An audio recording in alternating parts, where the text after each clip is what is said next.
Outlander recap: The company we keep finds Jamie and Claire caught in Brown family drama. Spoiler alert, do not read if you have not yet watched the fourth episode of Season 5 of Outlander, entitled The Company We Keep. After the horror show at the Beardsleys' cabin in last week's Outlander episode, Claire, Katrina Balfe, and Jamie, Sam Hugan, found themselves heading out to rejoin the militia with an infant in tow. They caught up with Roger, Richard Rankin, Fergus, Caesar Damoy, and the rest of the men in Brownsville where all hell had broken loose. It all started because one of Jamie's men, Isaiah Morton, John Tarsi, had an affair with Alicia Brown, Anna Burnett, the daughter of Lionel Brown, Ned Dennehy, and niece of Richard Brown, Chris Larkin, the man for whom Brownsville is named. Her father disapproved not only because Alicia and Isaiah weren't married, but also because he lost out on the dowry her betrothed had promised the family. So when Roger, Fergus, Isaiah and the militia came riding into town, Lionel and his men started shooting at them, demanding they turn Isaiah over for what he did to Lionel's daughter. Roger tried to make peace by breaking out Jamie's whiskey, but then he had to tell Lionel that his settlement was required to provide men to the militia. Lionel refused and said Roger was lucky his men hadn't killed Isaiah for what he did. So then Lionel refused to provide men to fight and still wanted to exact revenge on Isaiah, but Roger also managed to lose some of Jamie's militia members in the process. They didn't approve of him putting his weapon down and trying to reason with Lionel and they left. So things were in a fine state when Jamie and Claire finally arrived. Roger filled Jamie in on what happened and Jamie wryly asked, "What were you going to do when the whiskey ran out?" Roger replied, "I was hoping you would arrive before then." Jamie gave Roger a bit of a dressing down at how he handled the situation, though it really seemed like Roger was doing his best. Anyway, Jamie insisted that Isaiah marry Alicia and it was when it came out that Isaiah was already married. Jamie dressed Isaiah down as well, but then he cut him loose and let him run off so that Lionel and his men wouldn't kill him. When Lionel's men found out that Isaiah escaped, they wanted to hunt him down and kill him, but Jamie stopped them. He informed them that if they did find and kill Isaiah, Jamie and the militia would kill Lionel and his men as traitors to the crown.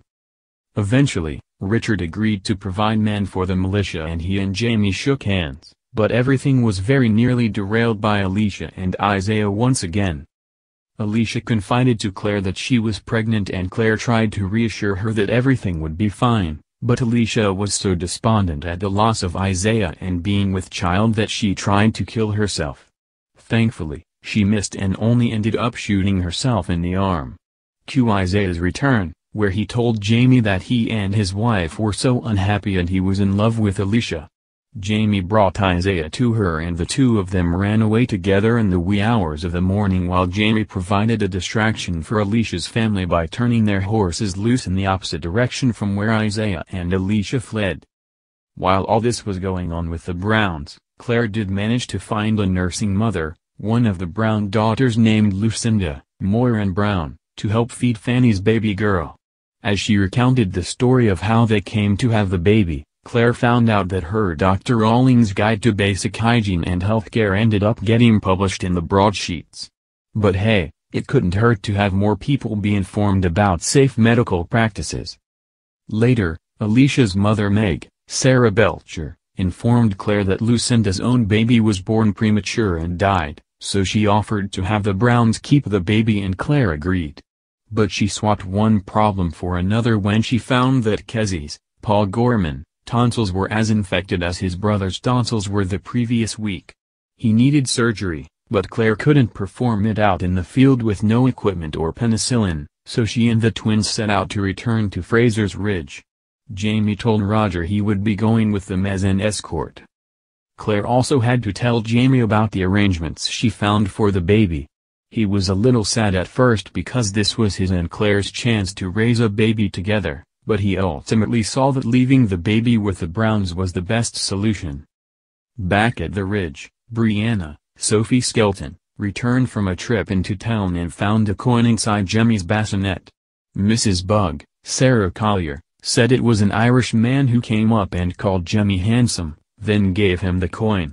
Breeze visibly stiffened because she knew it was probably Stephen Bonnet, Ed Spielers, and she had everyone move into the big house so they would be safer while Jamie and Roger were away. That night, Brianna couldn't stop thinking about Bonnet. In a heart-stopping sequence, she went outside to get some wood, and when she came back, Jemmy was gone. A panicked Bree ran around, calling for him, growing increasingly frightened and telling Marsley, Lauren Lyle, that he took him.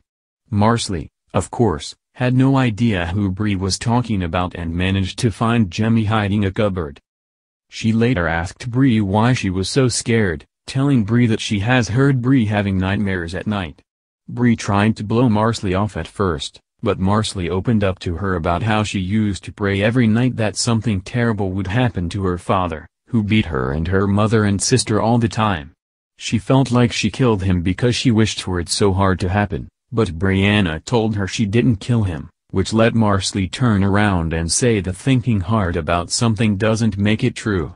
It seemed to reassure Brianna, though Marsley didn't really know the whole story here, and Bree was probably right to be afraid of Bonnet.